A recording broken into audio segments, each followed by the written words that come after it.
170페이지에 투자 분석 및 기법이 있죠. 이 투자 분석 및 기법에서 우리가 이제 현금 흐름이 있죠. 이거를 이제 현금 수지라고도 얘기하는데,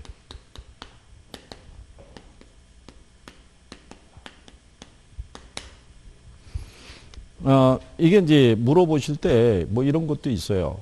아니, 이게 그 현금 수익이라고 하는 게 맞지 않느냐? 왜 이거를 현금 흐름 또는 현금 수지라고 얘기하느냐? 이렇게 얘기하는데, 그거는 우리가 이제 영업 현금 흐름이 있죠. 그죠? 우리가 이제 영업 현금 흐름을 이렇게 해드렸죠. 예, 이게 영업 현금 흐름이고요. 근데 이제 이걸 여기서부터 계산해 가지고요. 세후를 계산하죠. 예, 이게 항상 플러스만 나오는 건 아니에요. 이게 마이너스도 나올 수 있어요. 그래서 현금 흐름 또는 현금 수지라고 얘기해 주는 거예요. 돈의 흐름만 우리가 파악하는 개념이고, 다만 이제 여기서 공제에서 내려가서 우리가 이제 여기서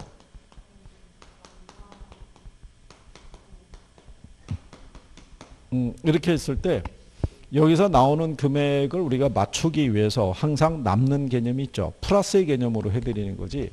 만약에 우리가 투자 분석을 하다 보면 모든 부동산에 대한 수익성의 크기가 항상 플러스의 값만 나오는 건 아니거든요. 예, 그래서 현금 수지라고 하고 있다는 거. 요거는 이제 순수하고 이거는 기본적으로 정리하셔야 되겠고요. 매각 현금 흐름이 있죠. 여기에서도 우리가 이제 정리해 드릴 때는 이렇게 해드렸다고요.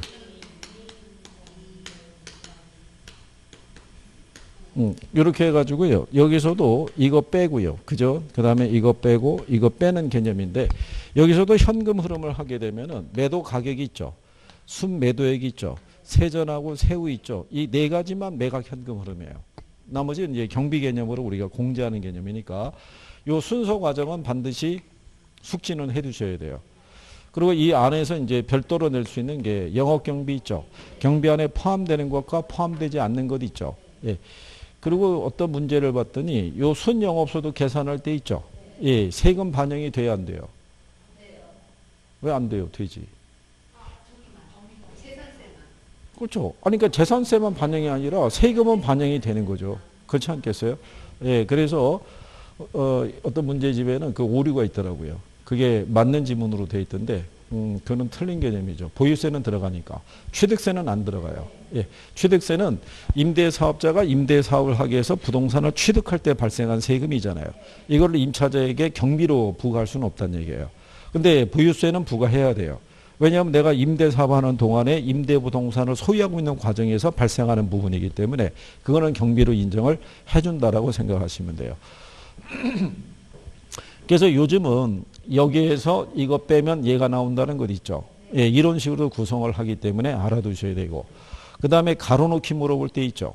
예, 통상 우리가 이렇게 가로놓기를 줬을 때 여기가 아니라 여기를 기억으로 물어볼 수 있다는 거. 예, 그러면 사람들은 이대로 외웠다 그러면 항상 첫 번째가 얘니까 또 순간적인 착각 이런 게 나올 수 있어요, 없어요? 있죠. 그러니까 그런 것까지는 기본적으로 정리가 다 되셔야 돼요. 그죠? 그리고 이 현금 흐름에 대해서는 출제 빈도가 높은 편이에요.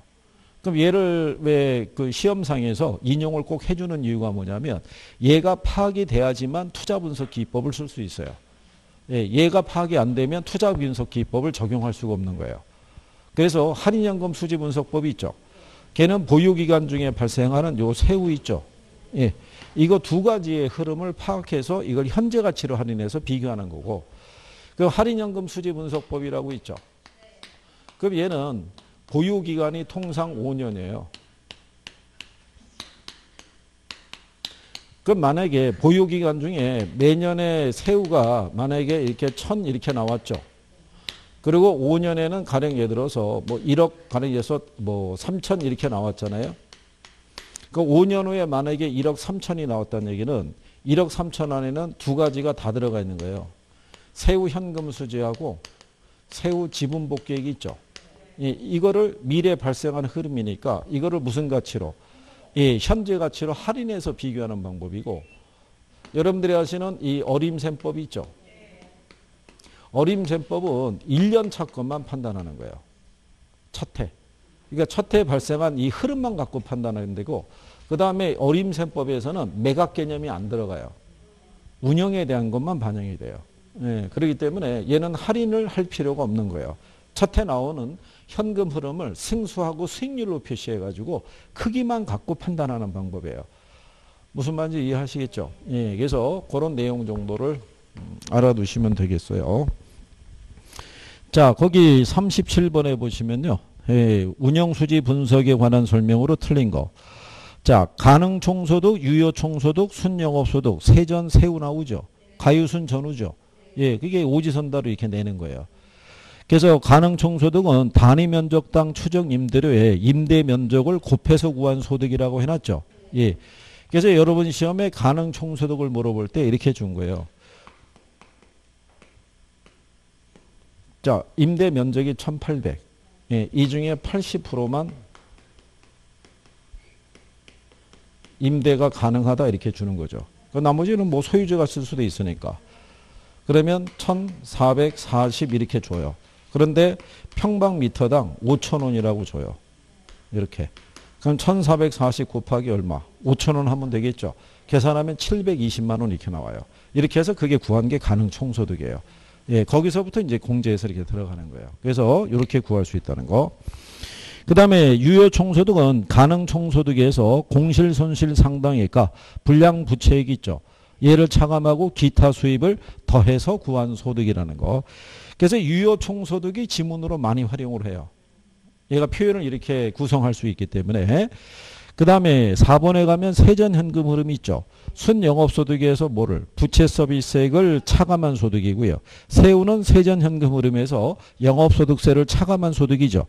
근데 순영업소득은 유효총소득에 각종 영업의 수입을 더한 수입으로 그러니까 틀렸겠죠. 영업경비를 공제한 수입이 되겠죠. 그래서 답을 몇 번으로? 3번 이렇게 준 거죠. 그 다음에 이제 38번이 작년에 이게 나왔던 문제예요. 거기 보시면 순영업소득이 있죠. 유효총소득에서 영업경비를 차감한 소득이라고 얘기하잖아요. 그죠? 예. 그러니까 유효총소득에서 경비 빼고 나온 게 순영업소득이다. 이런 얘기죠. 그 다음에 영업경비는 부동산 운영과 직접 관련이 있는 경비로 광고비, 전기세, 수선비가 이에 해당이 되겠죠. 그 다음에 세전현금 흐름은 지분투자자에게 귀속되는 세전소득을 말하는 것으로 이렇게 나오죠. 그래서 우리가 설명해 드릴 때 여기서 가유순 있죠. 여기까지는 총투자액이고요. 여기 있는 세전하고 세후 있죠. 이건 지분에 대한 대가. 그러니까 지문에서 그렇게 명시를 해주죠. 예. 예, 그래서 이 순영업소득에 부채 서비스액을 가산한 소득이다라고 그랬으니까 틀렸다는 얘기죠. 순영업소득에서 부채 서비스액을 차감한 소득이 되겠죠. 그렇죠? 그러니까 이거는 뭐 맞추란 얘기잖아요. 이거 알고 있는 사람은. 그 4번에 보면은 세전 지분 복객이 있죠. 자산의 순 매각 금액에서 미상환 저당 잔액을 차감해서 누구의 몫으로? 지분 투자자의 몫으로 되돌아오는 소득. 그러니까 세전과 세후는 지분 투자에 대한 대가. 그리고 이제 부동산 투자에 대한 보게 되면 여기 이제 보유 시 대상 부동산의 운용으로부터 나오는 소득이득과 처분 시의 자본이득의 형태로 나타나겠죠. 예, 그래서 요거 두 가지를 계산하는 거예요. 영업하고 뭐하고 매각에 대한 거. 그 다음에 이제 39번에 가면 오피스 빌딩의 현금 흐름 분석에 관한 설명으로 틀린 걸 물어봤죠. 1번에 보면 매각 시점에 미상환 대출 잔액이 있다면 세전 매각 현금 흐름이 총 매각 대금보다 적다 그랬으니까 맞는 편이겠죠. 매각 시점에 그러니까 만약에 매각을 했을 때 10억에 매각을 했고요. 경비가 2천이에요. 그러면 순 매도액이 9억 8천이죠. 근데 만약에 미상환 대출 잔액이 있다는 얘기는 갚아야 될 돈이 있잖아요. 갚아야 될 돈이 만약에 5억이 있다. 그럼 남는 게 4억 8천이잖아요. 갚아야 될 돈이 있으면은 당연히 총 매각된 것보다 세전은 작을 수밖에 없죠. 예. 그리고 가능총소득에서 공실 및 회수 불가능한 임대 수입을 제하고 기타 수입을 합하면은 유효총소득이 되겠죠. 그 다음에 유효총소득은 순영업소득에 비해서 큰 편이라고 얘기할 수 있죠. 순영업소득은 세전현금 흐름과 동일할 수 없다 그랬으니까 이게 틀렸다고 얘기하는 거죠. 그 얘기는 뭐냐면요. 순영업소득이 만약에 1000이잖아요. 근데 얘가 제로면 얘가 1000이란 얘기죠. 같을 수도 있다는 얘기는 융자가 없다는 설정하에서. 근데 이게 예전에 실전에서 이렇게도 나왔었는데요. 이거는 약간 왜냐하면 여기 구성은 기본적으로 융자가 있다는 전제예요. 이 분석을 들어갈 때는. 근데 이제 이거를 출제자가 순영업소득은 세전 현금 흐름과 동일할 수 없다는 얘기는 융자가 없다는 가정 하에서 낸 거거든요. 예, 그래서 그때도 약간의 논란이 있었는데 또 넘어간 거죠. 그러니까 웬만한 거는 안 받아주니까요. 웬만한 거. 그러니까 이런 거 실수하시면 곤란해요. 그리고 5번에 가면 과세 대상 소득이 적자가 아니고요. 투자자가 과세 대상이라고 그러면 세전은 세후보다 클 수밖에 없죠. 예, 세전에서 영업소득세를 공제해야 되니까. 그런 내용이죠. 그 다음에 이제 40번에 보시면 수익성 부동산의 장래 현금 흐름에 관한 설명으로 틀린 거 물어봤죠. 투자에 따른 현금 흐름은 영업 현금 흐름하고 뭐하고 매각으로 두 가지를 우리가 계산할 수 있다는 거. 유효 총소득은 잠재 총소득의 공실 및 불량부채에 대한 손실과 기타 수입을 반영했다고 할 수 있죠. 세전은 순영업소득에서 부채 서비스액을 차감해서 계산하겠죠. 영업소득세를 계산하기 위해서는 건물의 감가상각비를 알아야 되죠. 예, 그러면 영업소득세 계산할 때 있죠.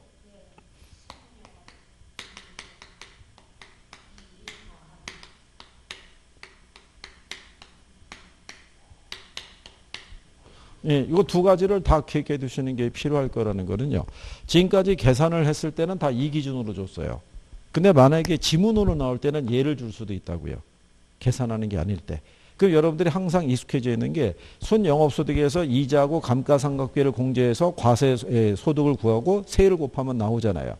그거를 영업소득세를 계산하기 위해서는 세전 현금 흐름에 원금 상환분을 더하고 이렇게 나가면은 또 착각이 될 거 아니에요. 그러니까 요 표현까지는 알아두셔야 되는 거예요. 우리가 지난번에 계산을 통해서 확인해 드렸지만 순영업소득을 기준으로 계산하나 세전을 기준으로 하나 똑같아요. 그죠? 예. 그래서 그 내용을 알아두시면 되겠고요. 그래서 5번에 보면 영업경비에는 임대소득에 대한 소득세가 포함이 돼야 된다는 게 틀린 거죠. 그래서 경비 안에 포함되면 안 되는 것 있죠. 우리가 지난번에 그렇게 해드렸었죠.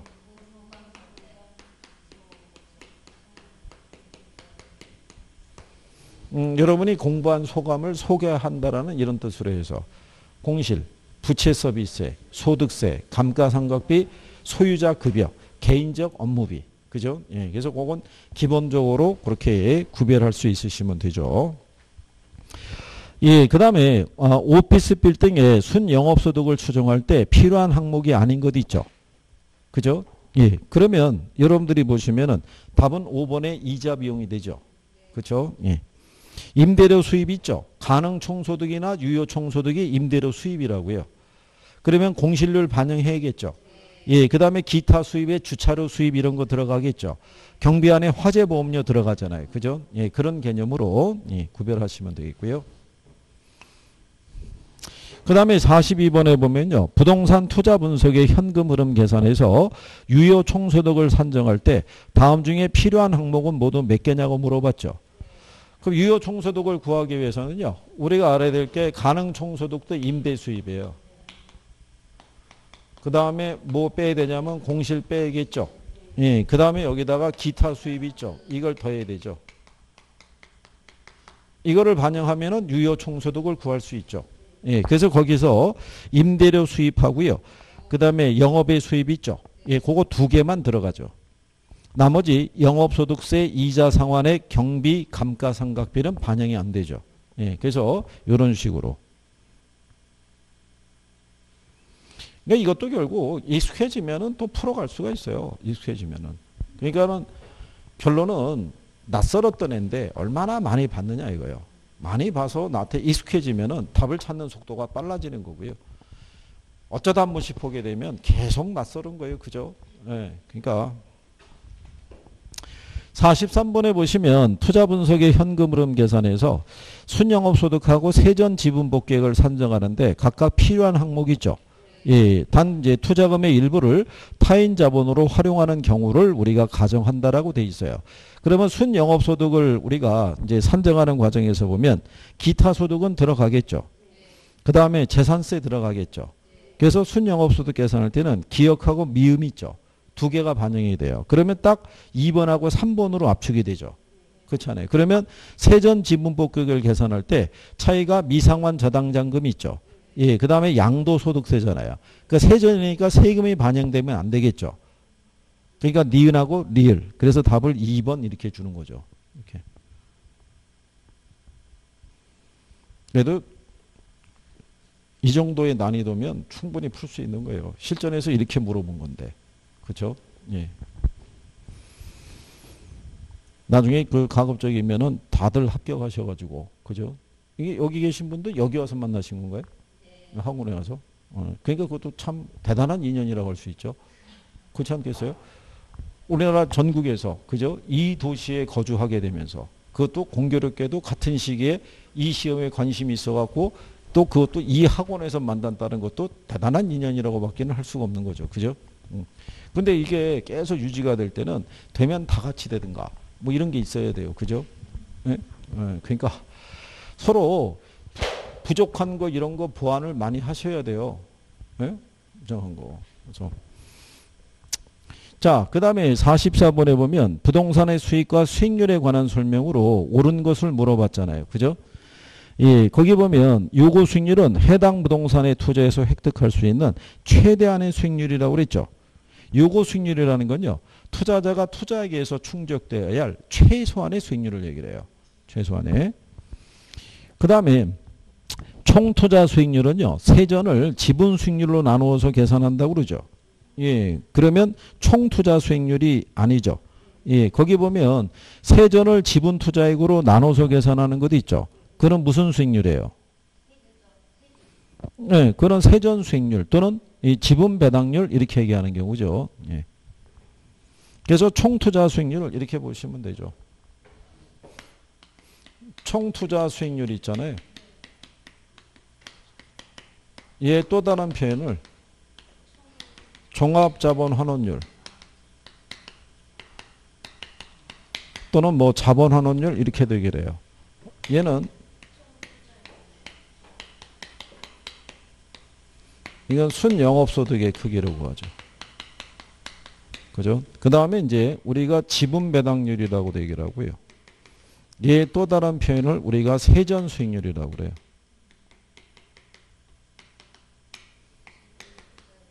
얘는 지분 투자액분에 이게 세전이에요. 이렇게 구하죠. 이렇게. 여기 있는 지분 배당률이 결국 자기 자본 수익률 구하는 거랑 똑같아요. 그죠? 왜냐하면 여기 세전 나오잖아요. 세전은 순영업소득에서 부채 서비스에 빼는 거예요. 그러니까 우리가 지렛대효과 계산할 때는 순영업소득에서 이자만 빼주잖아요. 그럼 나오는 게 세전이잖아요. 이게 지분에 대한 대가예요. 여기서부터가.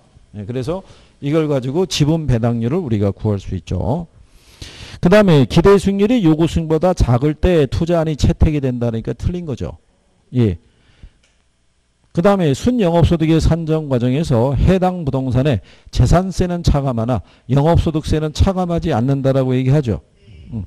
그러면 맞아요, 틀려요? 예.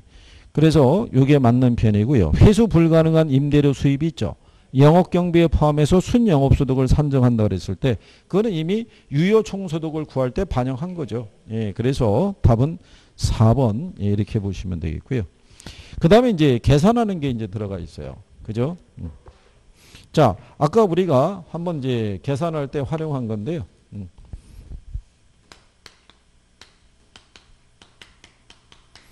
거기서 물어본 것은 뭐를 물어봤냐면 순영업소득을 물어봤죠. 여러분에게 이쪽에 현금 흐름을 물어볼 때는 얘만 계산하라고 줄 수도 있고요. 아니면 여기서 얘만 계산하라고 출제한 경우도 있고요. 여기까지 계산하라고 준 적도 있어요. 그러니까 다 활용한 거예요. 근데 항상 기준은 얘예요. 왜냐하면 순영업소득이 들어가서 계산값을 구하는 식이 되게 많아요. 이게 그래서 여기까지 도출하는 것 있죠. 우리가 왜 간평에 가면은 이 수익환원법이라고 있죠. 거기서도 수익 가격을 구할 때 얘를 기초로 구하게끔 유도를 해줘요. 그러니까 환원이율은 그냥 주고. 예, 그래서 거기 보시면 건축의 연면적이 1800이죠. 근데 유효 임대 면적이 80%잖아요. 그러면 아까 우리가 해봤지만 1800에 대한 80% 있죠. 그러면 1440 나온다고요. 근데 거기 보면은 연평균 임대료가 얼마? 5,000원 줬잖아요. 여기에다가 5,000원을 곱하면 돼요. 그죠? 그러면은 나오는 금액이 얼마냐면 720만 원 나와요. 그래서 얘가 720. 근데 여기서 이제 뭐를 빼냐면은 평균 공실률이 주어져 있죠. 예, 공실률이 몇 프로? 예, 그럼 720에 10%니까 72만 원이 되겠죠. 기타 수입은 없는 걸로 나와 있죠. 예, 그러면 계산하면 나오는 게 얼마? 648만 원이죠. 그럼 여기에서 뭐 빼야 돼요? 경비. 근데 경비가 유효 총소득 대비 몇 프로? 50%니까 이거는 그냥 3, 2, 4. 그쵸? 그럼 얘가 3, 2, 4. 이게 답이죠. 그쵸?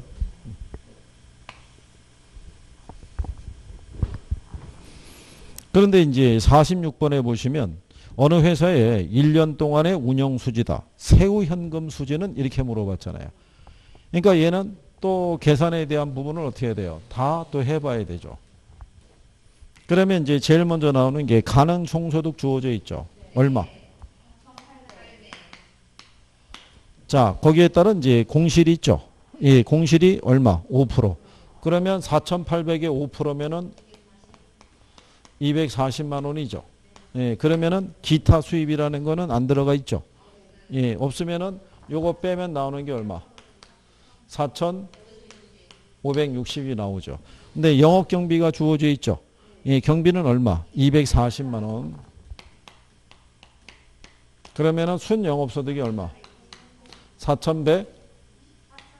4,320만 원 나오겠죠. 여기서 이제 부채 서비스액을 빼야겠죠. 예. 그럼 거기 보시게 되면 그 원금 상환이 200이고요. 이자 비용이 800이죠. 두 개를 합하면 얼마? 1,000만 원이죠. 그러면 3,320이 나오겠죠. 그럼 여기서 이제 뭐 빼야 돼요? 영업소득세를 공제를 해야 되죠.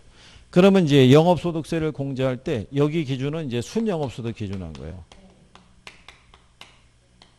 그래서 순영업소득이 얼마냐면 4,320이잖아요. 근데 이자를 얼마 줬어요? 그 다음에 감가상각비 주어지죠. 감가상각비는 얼마? 200. 그러니까 출제자가 이거를 맞춰주는 거예요.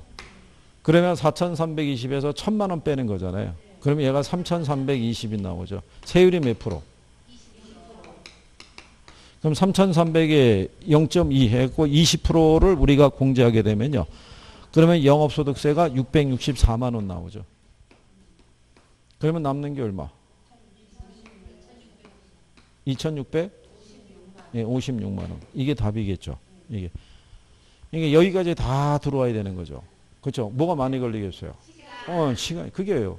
그러니까 문제가 주어졌을 때 뭐를 물어보는지를 캐치해야 돼요. 순영업소득을 구하라는 건지 세후를 구하라는 건지. 순영업소득을 구하라면은 이건 해볼 만한 거예요. 1분 안에 도출할 수 있으니까. 근데 세후까지 내려오면은 어쨌든 간에 이 배열을 따라서 내려와야 되잖아요. 이게 여기서 뭐를 뺀다는 게 박혀있는 사람은 그냥 계산기를 툭툭툭 하면서 이걸 계산해서 내려오는데 그렇지 않으면 일단 또 적어야 되고 배운 대로 가유순전후 적고 공경부서 적고 또 빼고 이러면은 적는 동안에 뭐가 많이 걸리는 거예요. 시간이 많이 걸리는 거예요. 그죠? 그 차이예요. 그러니 뭐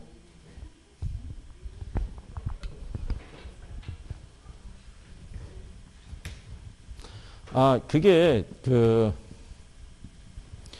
저희들이 들어가서 이렇게 문제를 풀 때도 보면은 이제 암산으로 투둑 해갖고 1분도 안 걸리고 뭐 몇 초 만에 푸는 문제가 있고 유형을 또 복잡하게 해주면은 다 풀 때 한 1분은 꽉 채워서 풀어야 되는 문제도 있고 그럴 수 있어요.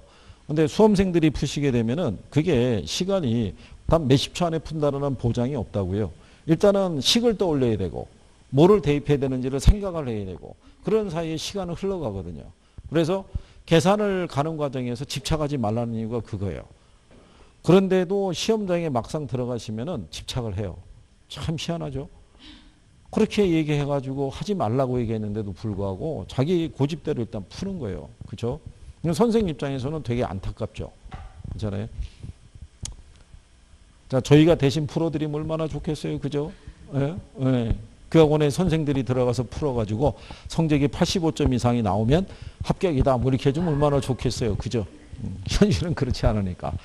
그러니까 여러분들이 저를 대신해서 가서 푸시는 거예요. 그죠? 그러니까 점수가 나와야 된다고요. 그죠? 나중에 얘기할 거 아니겠어요? 학교는 누구한테 배웠어? 이렇게 나올 거 아니에요. 예? 그러니까 선생들의 자존심도 걸려 있는 거예요. 그러니까 여러분들이 예?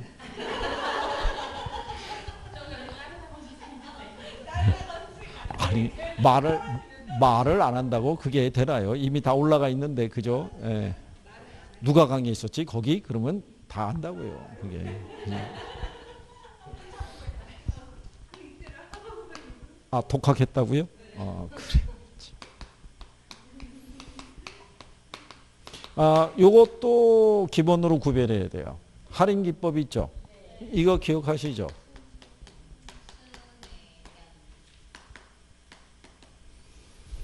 여기서 이 순위 수년가법, 수익성지수법, 내부 수익률법, 현가 회수기간법, 그죠? 요거 제목만도 들어와요, 그죠?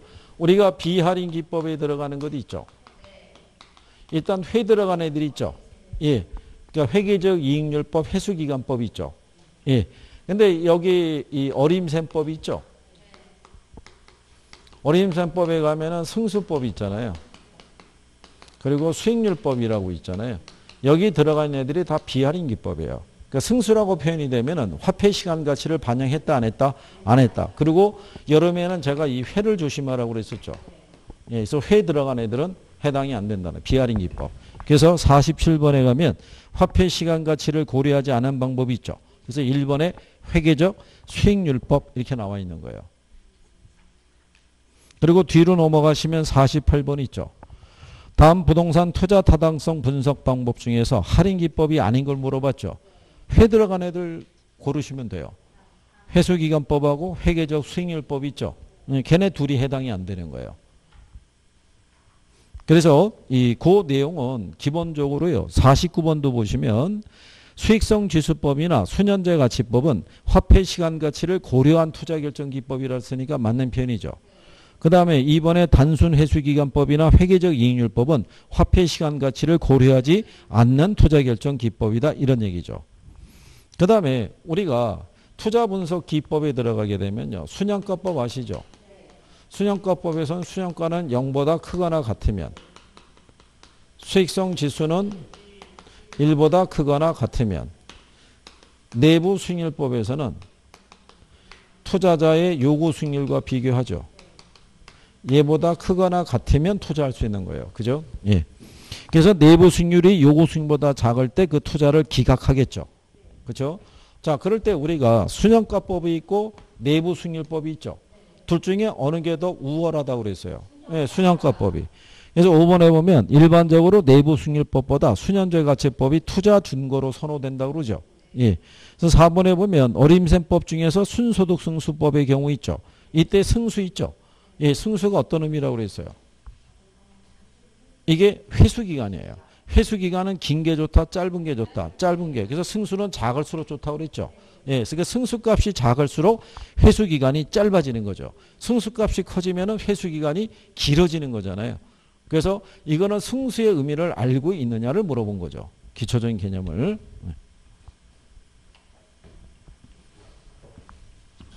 그래도 여러분들이 승수의 의미는 배워서 이제는 정리가 되신 거 아니에요. 승수는 큰 게 좋다, 작은 게 좋다. 작은 게 좋다라는 거. 그 다음에 50번에 가시면요. 부동산 투자 분석에 관한 설명 중에서 틀린 걸 물어볼 때 1번에 내부 수익률이 요구수보다 작을 때 있죠. 예, 투자 가치가 없다고 할 수 있다. 맞잖아요. 예. 그 다음에 수익성 지수가 1보다 큰 투자는 투자 가치가 있다고 할 수 있죠. 그 다음에 대부 비율이 높아질수록 투자 안의 부채 비율도 높아진다. 대부 비율이 높아지면 부채 비율도 커지죠. 예, 대부 비율이 50%면 부채 비율이 몇 프로? 100%. 대부 비율이 60%면 그러면 150%. 그렇죠? 예, 대부 그러니까 항상 이렇게 주면 돼요. 대부 비율 몇 프로 주면요. 예, 그러면 이쪽에 부채 비율이 있죠. 여기가 지분이고 여기가 부채잖아요. 그럼 대부를 50% 주면 얘가 여기로 들어가면 돼요. 이게 전체가 100이니까 100 중에 빌린 게 50 그러면 내게 50. 그 다음에 만약에 대부 비율이 몇 프로라면 60% 그러면 이쪽에 얘가 1로 들어가면 되죠. 그럼 남는 게 40이니까. 그러면 계산이 좀 빨라질 수 있죠. 식을 굳이 안 쓰더라도. 예, 그런 요령으로 대입하시면 되죠. 그 다음에 총소득승수법은 화폐 시간 가치를 고려한 방법이라고 그랬죠. 틀리죠. 여기 있는 비할인기법 승수가 들어가면 비할인기법이라고 생각하시면 돼요. 그 다음에 부채 감당률 아시죠? 부채 감당률은 뭐를 산정할 때 쓰는 거예요? 그게 시험에 자주 나오는 거예요. 아니 제목이 이게 부채를 감당할 수 있는 능력이 있죠. 그러니까 얘는 융자 상환 능력을 측정하는 거예요. 그죠? 그리고 또 이 부채 감당률 있죠.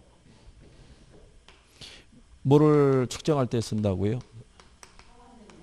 예, 그래서 이거는 주로 이 상가 같은 수익성 부동산이 있죠. 예, 거기 대출 규모를 결정할 때 이걸 기준하는 거예요. 그러니까 만약에 은행 입장에서는 상가를 담보로 돈을 빌려줄 거 아니에요.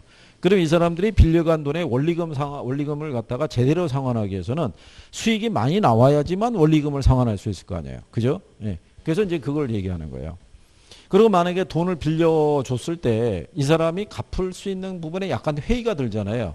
그럼 대출 규모를 좀 줄이거나 하고 싶잖아요. 그럴 때는 부채 감당률을 높이는 거예요. 은행 입장에서는 부채 감당률이 높아진다는 얘기는 이런 얘기잖아요. 만약에 부채 감당률이 통상 1.2를 기준으로 했을 때 1.2라는 얘기는 부채 서비스액이 100이고요. 순영업소득이 120이라는 거예요. 근데 이거를 1.5로 높여버리는 거예요. 그러면 이 건물에서 나오는 이 순영업소득이 150은 돼야 된다는 거예요.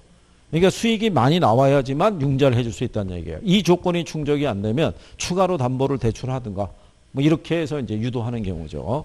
그래서 은행의 입장에서는 채무 불이행 위험을 낮추기 위해서는 부채 감당률을 높여서 대체한다라고 보시면 돼요. 또 요 부채 감당률은 뭐를 측정할 때 쓰냐면요. 여기 있는 요 순영업소득이 있죠. 이게 부채 서비스액의 몇 배가 되느냐를 측정하는 거예요.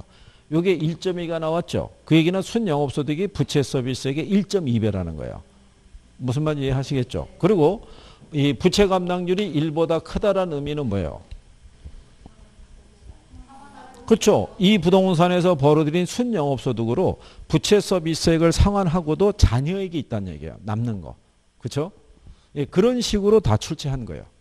지문 안에서. 그러니까 이 용어 하나에 나오는 여러 가지의 표현도 다 판단이 돼야 돼요. 그죠? 예. 그래서 거기 그 50번의 5번 지문을 보면 부채 감당률이 1보다 작다라는 것은 순영업소득이 매기간의 원리금 상환액을 감당하기에 부족하다는 걸 의미한다는 얘기죠. 자, 그래서 이제 그렇게 구별하시면 되겠고요. 그 다음에 51번에 가면요. 부동산 투자 타당성 평가에 관한 설명으로 틀린 걸 물어봤죠. 2번에 가면 내부 수익률이란 현금 유입의 현재 가치와 유출의 현재 가치를 같게 하는 할인율이라 할 수 있죠. 그래서 얘가 수년가를 뭐로? 0으로 수익성 지수를 1로 만드는 할인율이다. 그 다음에 수년가는 화폐의 시간적 가치를 고려하죠. 그리고 이론적으로 수년가가 0보다 작으면 투자 타당성이 없다고 할 수 있죠. 근데 수익성 지수는 화폐의 시간 가치 고려해야 하네요. 고려하잖아요. 예. 근데 고려하지 않는다 그랬으니까 걔가 틀린 얘기가 되겠죠. 그러니까 5번이 답이 되겠죠. 그러니까 이게 왜 제가 이거 반드시 구별하라고 그러냐면 지금 이 51번 문제 가치도 출제하는 거예요. 간단하게. 그거만 알아도 문제를 풀 수가 있죠. 근데 이렇게 간단하게도 주냐? 준다는 얘기죠. 그럼 왜 이렇게 간단하게 주냐면요. 투자 분석 기법을 다 싫어해요. 어디서부터 싫어하냐면 아까 했던 영업 그 현금 흐름 매각 있죠. 거기서부터 싫어하기 시작해갖고 할인연금 수지 분석법, 어림셈법, 비율분석 자체를 싫어해요. 거기를 공부를 안 하려고 그래요. 자꾸 와서 물어보는 거예요. 몇 문제 나오냐고. 그래서 각각 한 문제씩 하고 영업 현금 한 3문제 정도는 나올 수 있죠. 그러면 또 빼는 거죠. 40에서 몇 개? 3개. 네. 그러니까 이제 여러분들의 입장에서는 일단 복잡한 거는 싫어하는 거예요. 그죠? 그래서 어느 순간서부터 걔를 버리잖아요. 그러면 그걸로 끝나는 거예요. 우리나라에서 저기 그 어린 학생들이 수포자 나오는 것도 있죠. 아이들이 초등학교 수학 배우다가 나중에 분수 들어가잖아요. 분수에 곱셈, 나눗셈 이런 거 하면서부터 이제 포기하기 시작하는 거예요. 그렇잖아요. 요즘 뭐 어린 학생들 수학의 난이도가 장난이 아닌 거예요. 그죠? 예전에 저희들 배웠을 때하고는 엄청 차이가 있는 거예요. 레벨이 틀린 거예요. 그래서 뭐죠? 어른들이 옛날 생각해가지고, 뭔데, 가져와봐. 그랬다가는 큰일 나는 거예요. 잘못 휘말려 들어가면 풀지름. 이게 시기 생각이 나야지 이거 접근이 될 수 있는 경우죠. 그리고 왜냐면 성인분들도 저 대학을 졸업하고 예전에 그 학창시절에 배웠던 수학을 좀 했던 사람도 손을 놓고 한동안 시간이 지나면은 거기에 관련된 식을 생각하기에 시간이 걸린다고요.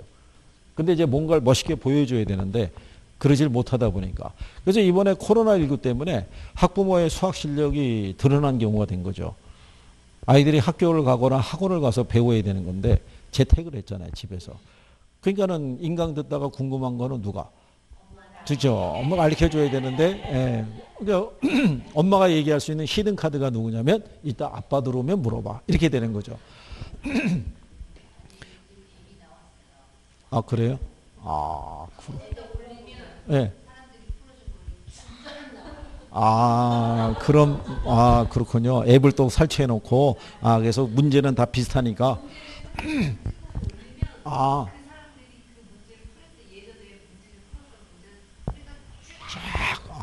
그걸로 이렇게 푸는 거라고. 근데 애들끼리 얘기하겠죠. 우리 엄마 항상 풀이해 줄 때 전화기를 보고 풀어준다고 얘기하겠죠. 그죠? 그냥 풀 수는 없을 테니까. 애들이 요즘은 더 빨라요. 그러니까 엄마가 그 앱을 설치해가지고 앱을 갖고 예, 그러니까는 이게 애들이 게임의 이런 그 숙련도도 훨씬 빠르고요. 예. 어제다 저희가 작업하다가 이렇게 작업하기 위해서 무슨 PC방 같은 데 들어가면은 어린 학생들 게임하잖아요. 손이 진짜 안 보이는 거죠.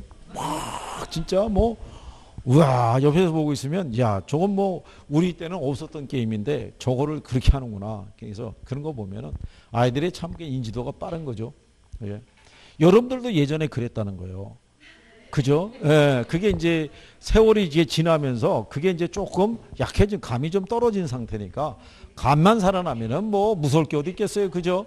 예? 그렇죠. 그게 중요한 거예요. 예.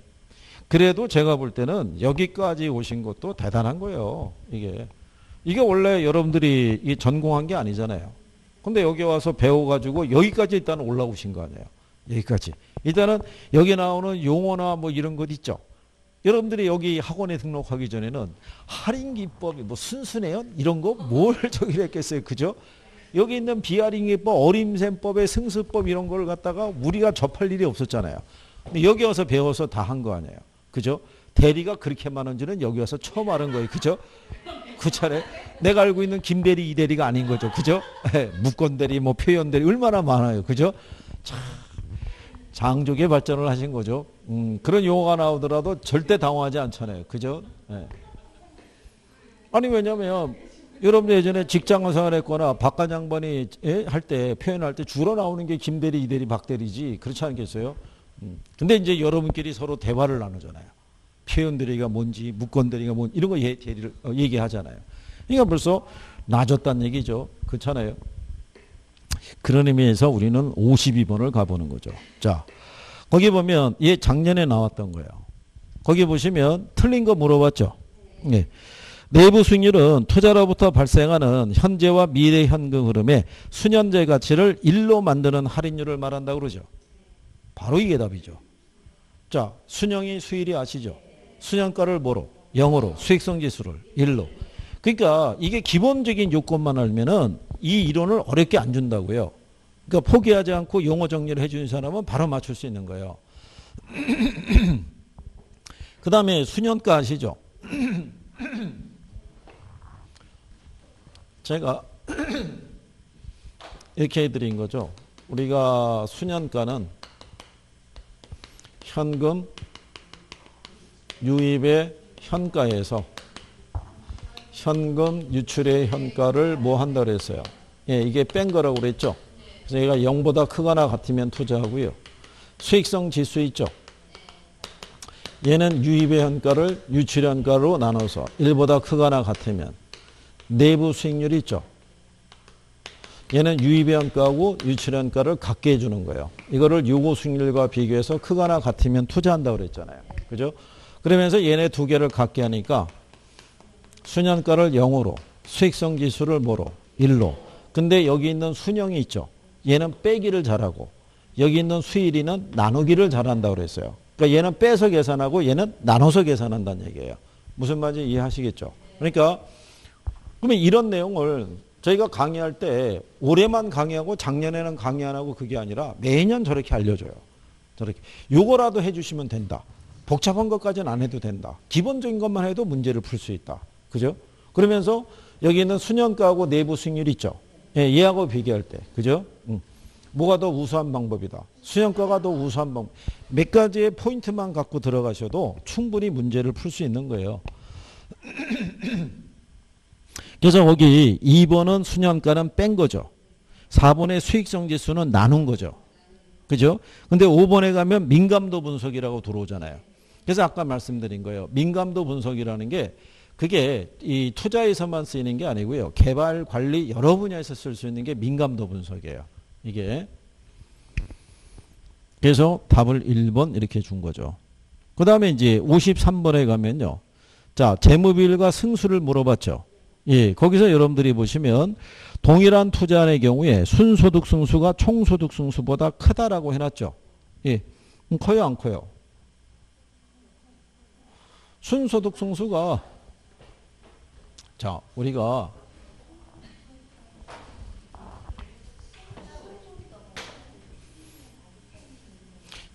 자, 여기 보시면 우리 지난번에 이렇게 했던 거죠. 유효 총소득이 있죠. 예, 유효 총소득 승수가 있어요. 이제 유효 총소득 해갖고 이렇게 해봤던 거죠. 그러면 요 승수 앞에 있는 애가 율로 들어가는 거죠. 예, 그 다음에 여기가 여러분 시험에 어떻게 줬냐면요. 총 투자액을 15억. 그 다음에 얘를 6을 줬어요. 그러면 15억을 6으로 나누죠. 얼마 나온다? 2억 5천 나와요. 그죠? 예, 그랬을 때 영업 경비 있죠. 이 영업 경비 비율을 유효 총소득이 있죠. 예, 대비 40% 준 거예요. 몇 프로? 40%. 그러면 유효 총소득이 2억 5천이잖아요. 2억 5천에 40% 하면 1억이에요. 1억. 이게 비율이라면 영업 경비가 유효 총소득의 40%가 준 거예요. 그러면 경비가 1억이잖아요. 그럼 순영업소득이 얼마겠어요?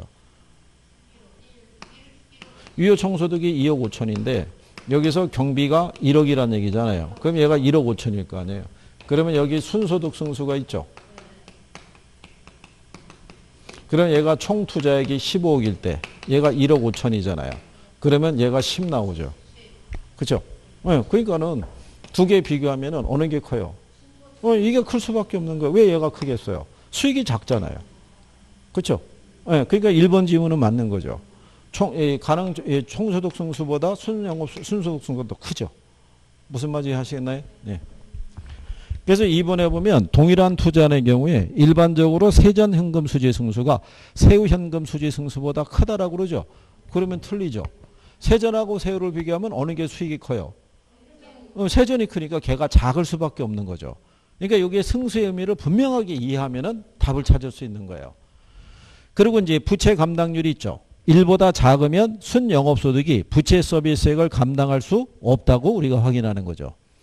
그 다음에 담보 인정 비율이 있죠. 예, 투자자가 재무 레버리지를 얼마나 활용하고 있는지를 평가할 수 있죠. 대부 비율을 50%냐 60%냐 80%냐에 따라서 대부 비율이 크면 클수록 지렛대가 커져요. 대신에 금융위험도 커지는 경우죠. 그 다음에 총부채 상환 비율을 가지고 차입자의 상환 능력을 평가할 때 쓸 수 있죠. 예, 이거는 소득 기준으로 융자금의 규모를 결정해 주는 거니까. 그렇죠? 예. 많이 좋아지신 거예요. 그죠? 이제는 당황하지 않고 풀 수 있잖아요. 그죠? 자, 54번에 가면 상업용 부동산의 투자 성과 판단 지표에 관한 설명 중에서 옳지 않은 거 물어봤죠.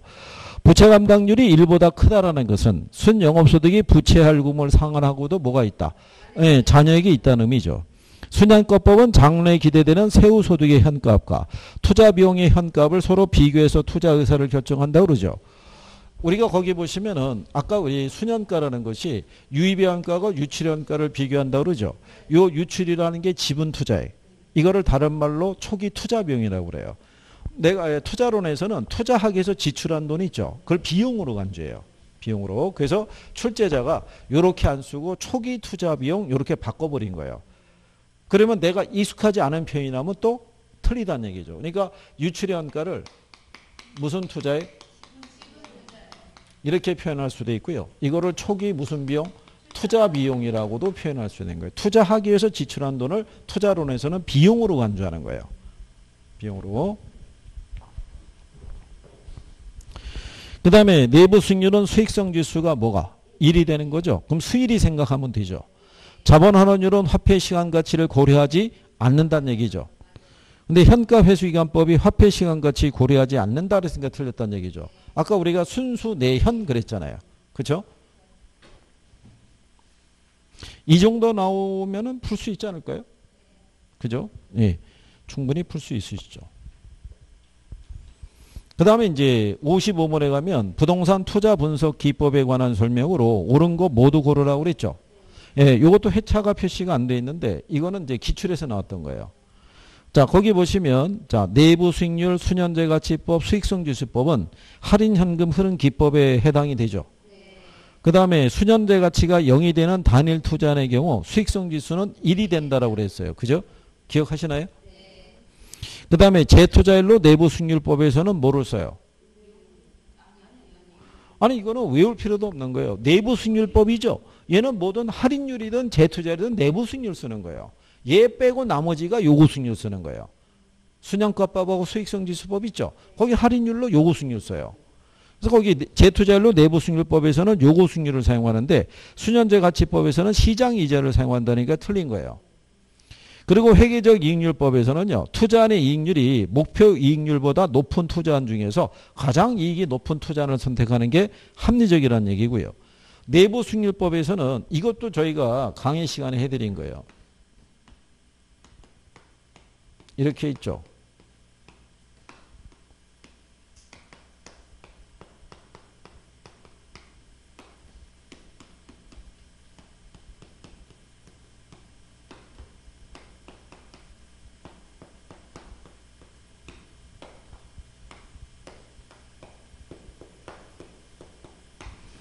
이렇게 해가지고 어떨 때 투자하느냐 이렇게 물어봤던 적 있던 거 기억하시나요?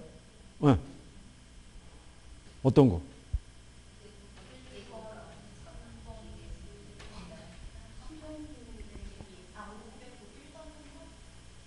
몇 번? 아 이거 다 안 되잖아 이거. 다 아니잖아요. 왜 아니냐면 요 내부 수익률 있죠? 예, 내부 수익률하고 기대 수익률하고 같은 걸로 취급해요. 엄밀히 말하면 아닌데 중개사 시험에서는 같다고 보는 거예요. 근데 우리가 기대 수익률하고 요구 수익률 있죠? 얘네는 사전적이라고요. 투자를 결정하기 전에 요거 둘을 비교하는 거고 실현 수익률은 투자의 결과로 나오는 거예요. 투자를 결정하는 시점에서 결과는 알 수가 없어요. 그러니까 얘하고 비교하지는 않는다고요. 얘하고 얘를 비교하는 거지. 그러니까 거기서 내부 수익률하고 뭐를 실현 수익률을 비교한다는 건 당연히 틀린 거예요. 실현 수익률이 들어와서 걔하고 비교해서 우리가 선택한다면 틀리는 거예요. 무슨 말인지 이해하시겠어요?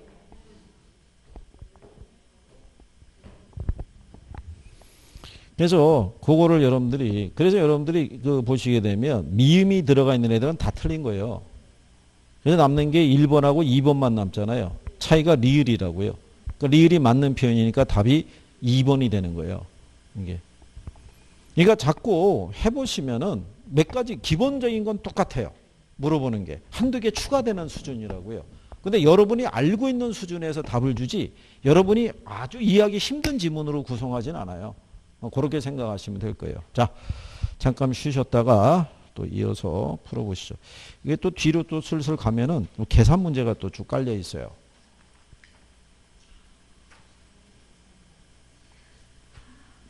계산이 났다고요?